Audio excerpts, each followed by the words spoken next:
What's going on, man? Patrick James here, and welcome to another Most Definitely Gonna Smash Monday. Happy Monday, hope you're having a great day. Let's start off the week right. So in this video, I wanna give you 4 subtle banter switches that you can make in conversation that not only create tension with girls, but also spark attraction and create that flirty vibe with her. But before we get into it, if you aren't already subscribed to the Raw Dating Advice family, then hit that subscribe button and turn on the notification bell. That way you get notified whenever my videos come out every Monday, Wednesday, and Friday. And on Fridays, we do Q&A videos where I rapid fire the questions that you guys leave in the comments below my Monday and Wednesday videos. So that said, let's get into the first subtle switch that you can make in your banter-filled conversations with girls. So whether this is a first date with a girl or you just approach her or at a bar, a nightclub, a grocery store, doesn't really matter. That first few minutes of the conversation, that's where a lot of this stuff is gonna apply. Actually, scratch that. A lot of this is actually gonna apply to your entire conversation for as long as you know this girl, but especially in the beginning when you're building that attraction for her. So the first one is your vocal tonality. Now most people, especially if you're kind of new to game, you don't really know much about how your vocal tonality affects the way women become attracted to you, because most guys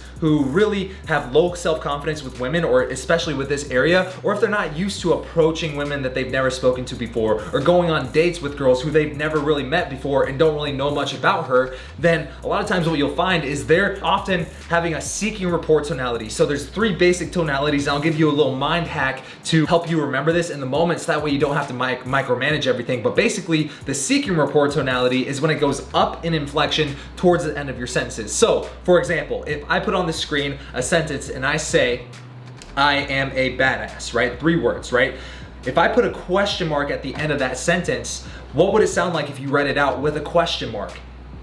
Obviously, it'd sound like, I am a badass, I am a badass, I am a badass. Right? You're asking a question and it sounds like you're uncertain about the words coming out of your mouth. And if you're not certain about the things that come out of your mouth, then she's not gonna be certain about wanting to put you in her mouth, if that makes sense. So how do we change this? Well, rather than having the question mark tonality, which seeks rapport, which seeks her validation, which gives her the power in this conversation, all you have to do is put a period at the end of your sentences. So you can say, I am a badass. And it sounds like you know you're a fucking badass. It sounds like you're speaking with conviction, with certainty. And if you speak with conviction and certainty, obviously it's gonna create a lot of attraction because she knows that you truly believe that you're a badass. Now, how do we put this on steroids so it even creates tension? Well, that's where you have the breaking rapport tonality, which rather than going up in inflection at the end of your sentences, all you have to do is put a period at the end, but you kind of go up in the middle, that way you can come back down at the end. So I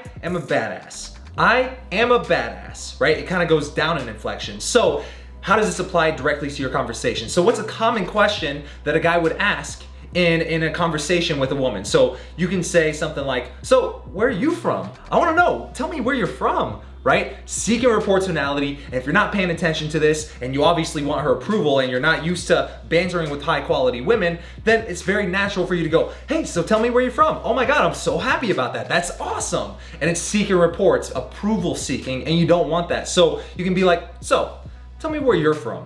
And it kind of goes up and then back down at the end of the sentence. And that right there is what it sounds like to have a seductive vocal tonality. You're breaking rapport, and because you're breaking rapport with her, then it actually spikes tension in the interaction, which leads to her becoming more attracted to you in the moment. So that's a little hack, is think about what punctuation you're using at the end of your sentences if someone was putting subtitles at the bottom of everything that you said on the screen. Does it have a question mark tonality, or is there a hard period at the end of your sentences? And even worse, you do not want to do the other tonality that I haven't seen a lot of people talk about, which is the ... where you're kind of just trailing off in volume towards the end of your sentences, right? Because that sounds like you're uncertain about yourself. So don't do that, all right? Have the certain tonality where you speak with conviction and you end your sentences on a hard period, and you're often asking questions with a breaking rapport tonality. A good example of someone who does this really well is Ryan Gosling in Crazy Stupid Love. Objection. Leading the witness. Wow, Hannah, you're really wearing that dress like you're doing it a favor. And what you'll notice is that if you go back and watch that movie, Ryan Gosling, every single time he says a sentence to a girl, whether it's a statement or a question, it almost always has the breaking rapport tonality. And just because you're breaking rapport with a girl doesn't mean that you're pushing her away enough to where she's gonna be offended and wanna leave, but all it does is spikes tension in the moment, that way she can feel attraction for you. So that's the first one. The second one is bask in tension. You have to learn how to bask intention when you're bantering with girls, because here's the thing, the whole basis of attraction, when you attract a girl, when you do any of the 107 proven ways in this book, you're going to be creating sexual tension in your conversations with girls. And if you create that tension, but you can't handle that tension, you can't bask in that tension like it's no big deal, then what is that going to subtly imply to her? It's gonna subtly imply that you don't have a lot of experience in banter-filled, high-tension conversations like this, and because you don't have a lot of experience, she's gonna assume that you don't get a lot of girls, and if you don't get a lot of girls, then that's literally negative pre-selection to where she's like, I don't wanna be the only girl who's giving this guy attention, because let me just think about this practically. If you're driving down the street and you see two restaurants and you're really hungry, and both restaurants look exactly identical, and the only difference was this one had a lot of cars in the parking lot, meaning a lot of people were eating there, and this one was empty.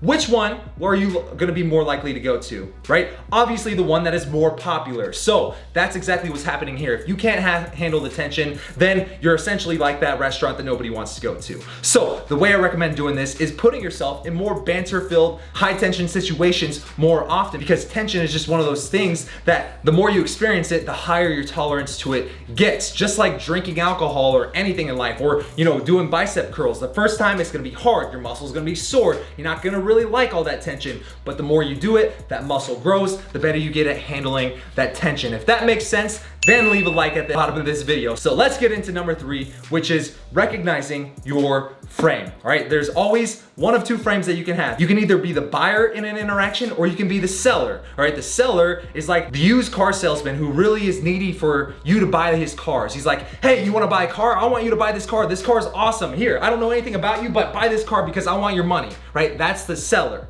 Whereas the buyer is the person who's like, I'm not quite sold on this car. It looks cool, but I don't know yet. Show me that one. I want to explore my options. Tell me about that one. Tell me about that one. How does this one differ from this one, right? The buyer versus the seller. But here's the thing, man. You can choose what frame you want, because even the car salesman can be the buyer in the interaction, and the only difference is that he's asking you questions to get yourself qualifying yourself to him, right? And you can do this with questions, you can do this with getting the other person to open up about stories about themselves, and really just qualifying yourself means that you're selling yourself to the other person. So if a car salesman, an actual salesperson, wanted to be the buyer in the interaction, he could look at a prospect and say, tell me a little bit more about yourself and what you do. Are you qualified to buy this car? Do you even have enough money to buy this car? If not, or if if I deem that this car is not a good fit for you, then I'm not even gonna try to sell it to you. Period, right? So if you wanted to walk into a bar and you approach a girl, you can put yourself in the position of the buyer by simply thinking, okay, this girl is hot, but I'm not sold on her yet. I wanna see what else she has to offer to the table, right? Because if all she has is superficial looks, then I'm not interested, because I want someone who not only has good looks, but also has a good personality to match it. And this is all about knowing your own standards and knowing how to look for those in conversation with a girl. And that way, when you're bantering with a girl, when you're talking to a girl, if she doesn't necessarily fit one of your qualifications, or if she gets offended at something that you say, or maybe she never goes out and does anything adventurous or spontaneous, you can playfully disqualify her because you actually want a girl like that. Oh, you've never been out of the state of Arizona? That's so unfortunate, because I really like girls who are well-traveled, because I just feel like girls who never get out of their hometown and their homebodies, they kind of stay in their shell. So tell me, when's the last time you did anything that was a little bit outside of your comfort zone? And because I'm saying that my standard is this, and I'm playfully pushing her away or actually disqualifying her based on that, then I can ask her a follow-up question to get her to tell me about a time that she did something that was outside of her comfort zone. Anytime she answers a question like that, she's gonna start selling herself to you and qualifying herself to you, and now you're in the position of the buyer in that interaction. So that's the third one. And the fourth subtle banter switch that I wanna give you today is simply steal from the best, all right? Steal from the best. Now, who's the best at banter? Obviously, beautiful women who get hit on a lot by guys, women who get approached by guys, women who go out to bars and nightclubs. These girls are in banter-filled, tension-filled situations all the time. They've seen the best game and they've seen the worst game, which means that they're very likely quick-witted. So anytime you find yourself in a conversation with a girl and she says one of those one-liners that is like, you have literally nothing to come back with to it, and that was like such a quick-witted response from her, and it was kind of funny in the moment, and it really just amplified the sexual tension between you two, make note of it. Go into your phone and write down the line that she said. That way you can steal that line, and the next time you have a conversation that's similar to that, you can whip out that line because you literally just modeled the best. And in fact, that secret that I just gave you, it's actually secret number 12 right out of the book, 107 Proven Ways to Get the Girl. And if you don't already have this book, I wanna give you a copy just like this, a hard copy for free. All I ask is that you help cover some of the small shipping and handling costs, and we'll ship this book to you, a book just like this, anywhere in the world. So for you to grab your copy, all you gotta do is go to howtogetthegirlnow.com or click the link in the description below this video. That said, if you follow these 4 banter switches that I just gave you in this video, then you're most definitely gonna smash on this Monday. That said, I'm gonna see you in the next Wednesday video, and if you wanna see your question answered on Friday for our Friday Q&A, then leave your questions below this video and we'll answer them rapid fire style on Friday. That said, I'm gonna get out of here, man. Peace out.